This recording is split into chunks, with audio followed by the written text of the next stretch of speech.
You've chained it up, locked the fork, parked it under a streetlight, maybe even set the alarm and walked away feeling smug. Hate to break it to you, but if a thief wants your bike, there's a damn good chance he'll take it anyway. Because motorcycle theft isn't about luck, it's about technique. And these guys, they've got more techniques than a MotoGP pit crew with a grudge. They don't just steal bikes, they hunt them. Quietly, methodically, and usually without anyone noticing until it's long gone and sitting in a shipping container headed overseas. So, if you think your disc lock or cheap GPS tag is keeping your bike safe, buckle up. Today we're diving into the real tricks motorcycle thieves use. The silent ones, the brutal ones, and the ones that make your security system look like a doorstop. And more importantly, how to actually stop them. Let's go. Number 1. The lift and van method. This is the gold standard of fast, silent theft. 3 guys, 1 van, and a few seconds of teamwork. No keys, no grinding, no alarms getting triggered, just brute force. 1 grabs the handlebars, 1 grabs the tail, and 1 slides open the van door. In under 30 seconds, your 400-pound pride and joy is gone without a sound. And if you're thinking, well, I had a disc lock on, doesn't matter. That's just extra weight they're lifting. Chains, great. But if they're not anchored to something solid, they're lifting the bike and the chain straight into the van. This method is stupidly effective in urban areas where sport bikes and scooters are crammed together on sidewalks or parked in open lots. And the worst part? People see it happen and assume it's just a group of mechanics or friends helping move a bike. Nobody wants to intervene. How to stop it? Anchor your bike. Seriously, lock it to something immovable, like a ground anchor or a steel pole. Better yet, park next to something even more stealable and hope they're lazy. If you can't anchor it, make it look harder to steal than the next guy's. Thieves don't want to work harder than they need to. And if you see 3 dudes loading a bike into a van at 2 a.m., it's not an Uber for motorcycles. Call the cops. Number 2. Angle grinder through the disc lock. This one's brutal, loud, and still terrifyingly effective. A cordless angle grinder can chew through your fancy $150 disc lock like it's warm butter. 10 seconds, maybe 15 if it's a high-end one. But no lock is invisible when you're up against spinning death metal. The part that really stings, most people won't do a thing when they hear that sound. They'll glance over, see someone hunched over a motorcycle with a tool and think, maintenance, I guess. They won't even get out of their car. That's the sad reality. Angle grinders have become invisible in public, and thieves know it. These guys don't care about the sparks or the noise. They work fast, and if they're slick, they'll bring a jacket or vest to look like they're fixing something. Daylight doesn't matter. Boldness is their armor. You could double up your security, chain plus disc lock, or maybe even a grip lock too, but once a grinder comes out, your only real defense is time. Multiple layers of security mean more cuts and more time. And time is the one thing thieves don't want to waste. If you hear the sound of a grinder outside at night, don't ignore it. You're not hearing DIY, you're hearing felony in progress. Number 3. Freezing the lock. Cryo trick. This one feels like something out of a spy movie, but it's very real and way too simple. All it takes is a cheap can of compressed air, the kind you'd buy to clean a keyboard. Flip it upside down, spray it on your lock for a few seconds, and boom, frozen solid. Hit it with a hammer, and it shatters like glass. No grinder, no noise, just a pop, and your bike is now up for grabs. The worst part, it works best on budget locks, the kind most people buy because they think, hey, at least I got something on there. Yeah, well, that something is about as strong as a frozen banana. Now, will this trick work on high-end hardened steel locks? Not always. Some modern designs are built to resist extreme cold or have materials that don't fracture as easily. But plenty of common disc locks, chain links, and padlocks are still vulnerable. It's fast, quiet, and leaves no suspicious grinding marks. So when you see your lock cracked in two on the ground, you'll probably just think it snapped on its own. But nope. Someone flash froze your security and walked away with your bike. If you want real protection, invest in locks rated for extreme resistance. Ice, impact, and all. Don't forget to anchor your bike, because the only thing easier to steal than a bike with a cheap lock is a bike that isn't locked to anything at all. Number 4. Fake breakdown disguise. This one's genius in the worst kind of way. The thief doesn't sneak around. He doesn't run. He walks right up in broad daylight, helmet on, maybe a reflective vest, and starts pushing the bike like it's just another breakdown. People glance over, think, "Oh, poor guy," and move on with their day. No one questions a stranded rider. Sometimes they even fiddle with the bars and pretend they're fixing something or lean over like they're diagnosing a flat. Add a backpack full of tools or just look the part, and the disguise is complete. It works because we expect thieves to act shady. This guy looks like you when your battery dies. And the worst part? It's damn near impossible to prove anything if someone stops him. "Oh, I just lost my key, just moving it a block home." That's not suspicious. It's relatable. The solution? Make casual theft impossible. A disc lock with a motion alarm, a chain to something solid, even a bright reminder cable. All of that breaks the illusion. If it's obviously locked, it can't be just broken down. Suddenly, the guy looks like what he really is, a criminal. Remember, your best defense isn't just hardware. It's making sure the theft looks like a theft. Number 5. Removing the wheel. So, you thought locking the front wheel was enough. That's cute. But real thieves don't always try to defeat the lock. They just remove the damn wheel. I'm serious.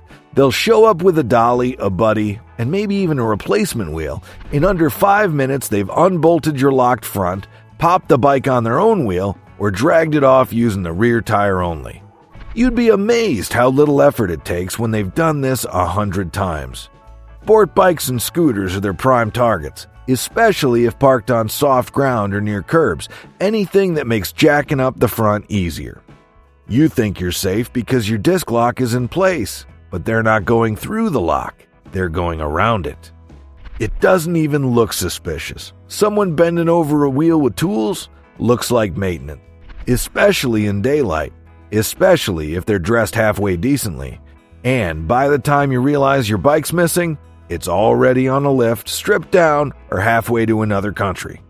The fix here is stupid simple. Lock through the frame or rear wheel to an immovable object.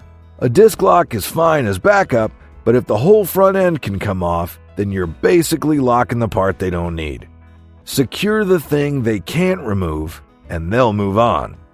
Number 6. Defeating steering locks with a quick twist. You'd think a steering lock would at least slow them down, right? Nah. On a lot of bikes, especially older or budget models, the factory steering lock is about as strong as a pretzel rod. Thieves don't bother picking it. They just grab the bars and give them a sharp, violent twist. Snap, lock's broken, and now the bike steers freely like nothing ever happened. It's one of the oldest tricks in the book. Quick, brutal, and effective. And unless you know what you're looking for, you won't even see the damage right away. From a distance, it looks like someone just pushing their bike down the road. No tools, no noise, no suspicion. And here's the kicker. Some bikes have the ignition and steering lock integrated, so if the thief breaks the lock, they've also cracked half of your ignition security. That's a 2-for-1 deal for them. The way to fight this? Add redundancy. Steering locks are meant to be a first line of defense, not your only one. A disc lock, a chain, or even a handlebar lock clamp can add a few seconds of hesitation that makes the thief skip your bike and find an easier one. Because if all you're counting on is that little click from turning the bars left and turning the key, you're gambling with an open wallet. Number 7. Picking the ignition or swapping ECUs. If your bike still uses a traditional key, especially one from the early 2000s or earlier, bad news. Picking the ignition is child's play. Thieves use something called a jiggler key. It's basically a skeleton key that simulates all the right tumblers. Stick it in, wiggle it around, and boom! Your bike thinks you got the real key. No hot wiring, no damage, just old school lockpicking made faster. But newer bikes are also not immune. In fact, some are easier in a different way. If your seat latch is weak, or if the seat's not even locked, thieves can get underneath and swap the ECU or ignition module with one they brought from another bike. The pre-programmed one accepts their key or even has no immobilizer at all. They plug it in, turn the key, and roll off like they just bought it. This is especially true on modded sport bikes where people bypass security features for convenience, or because they install cheap aftermarket parts. The very stuff meant to make your bike cooler often makes it easier to steal. The best defense? If your bike is old, get a physical ignition cover or a lock plug. If it's new, make sure the seat and ECU area can't be accessed without serious tools. And don't underestimate the power of a simple alarm that goes off the second they touch anything. Because thieves like it quiet, fast, and easy. You just have to ruin one of those three. Number 8. Parking lot trailers. This one's downright creepy and shockingly effective. You're out at a dealership, a bike night, or a gas station, minding your own business. A stranger compliments your ride, maybe asks a couple of questions, then walks away. You hop on and head home, never giving it another thought. They followed you. Bike thieves often scope out events or spots where nice bikes gather. They're not looking to steal it right there. They're scouting. Once they see something worth taking, they trail you quietly until you park it somewhere more isolated. Maybe it's your house, maybe a garage with no cameras, maybe a spot they can come back to later that night. And you just unknowingly gave them the address, layout, and parking habits. This trick is used on high-end bikes all the time, especially those with obvious aftermarket mods. But even basic models get tailed if they're clean and unattended. The fix? Always be unpredictable. If you sense anything off, like a car behind you for too long, take a weird route or pull into a public lot and see if they follow. Don't post your home location on ride forums, and consider using a GPS tracker tucked inside the bike. It won't prevent theft, but it might just get you your ride back, and ruin someone's night in the process. Number 9. Disabling alarms with wire cutters. Let's say you did everything right. You installed a decent alarm system, hid the siren under the seat, maybe even used a motion sensor. You feel pretty safe leaving your bike in the lot while you grab coffee. Here's the ugly truth. Most motorcycle alarms are child's play for a seasoned thief. Why? Because they know exactly where to look. On most bikes, the alarm module is located under the seat or in the tail section. A couple of screws or just some body panels, easy to remove. Some thieves don't even bother with tools. They know where your wires are routed, especially if you got a popular model. One quick snip with wire cutters and boom, your fancy $300 alarm system is as useless as a wet match. Even worse, some alarms don't have battery backups. That means once the wires are cut, it's game over. No tracking, no sound, no blinking red light to scare them off. Just silence and a disappearing motorcycle. So what's the move? If you're gonna use an alarm, hide it like the crown jewels. Zip tie the module in a weird place. Wrap the wiring in loom, and make sure it's as frustrating as possible to trace. Add redundancy, like a separate GPS tracker or mechanical lock, because when one thing fails, you'll wish you had a plan B. Number 10. Hiding behind marketplaces, fake sellers or buyers. Thieves don't always come at you with bolt cutters or relay hacks. Sometimes they come wearing a smile and pretending to buy your bike. Here's how it works. You list your motorcycle on Facebook Marketplace, Craigslist, or any other resale platform. You get a message from someone who seems interested. They ask basic questions, maybe even lowball you a little, just enough to seem legit. Then they ask where the bike is parked or where they can swing by and take a look. You've just handed them everything they need. Other times it's reversed. They post a fake listing for a bike at an unbelievable price. You show up with cash, excited to score a deal, only there's no bike, and you're suddenly surrounded by guys who aren't there to make a deal. It's not always about violence either. Sometimes they just use the info to come back later and steal your bike while you sleep. The best defense? Never share your exact location unless you've verified the buyer. Meet in public spots with cameras, ideally near a police station. Don't give out garage photos, license plates, or details that could give away your address. And if a deal feels too good to be true, it's bait. Number 11. Relay attack on keyless bikes. This one feels like magic. Black magic if you're the one getting robbed. If your motorcycle has a keyless ignition system, you might think it's safer because it's high-tech. But thieves have figured out how to exploit that very convenience using something called a relay attack. Here's how it goes. One guy stands near your house, scanning for your key fob signal. The other guy stands by your bike. Using a relay device, they extend the fob signal from inside your home all the way to the bike. The bike thinks the key is right there, unlocks, powers on, and just like that, they ride away. It's quiet. No smashing, no alarms, no drama. In fact, your neighbors probably just assume it's you going for a ride. These devices used to be rare, but they're getting cheaper and more available. That means any thief with a couple $100 and 10 minutes of YouTube time can figure it out. Your best defense? Get a Faraday pouch for your key fob. It blocks the signal entirely when you're not riding. And never rely on just the keyless system alone. Use a lock, an alarm, even a tracker if you got one. High-tech thieves require high-tech defenses. Number 12. Plate swap and ride away. This one's sneaky, and it works way more often than you'd think. Imagine you're parked on the street or even in your driveway. Everything looks fine. Your bike's locked up, alarmed, you're feeling good.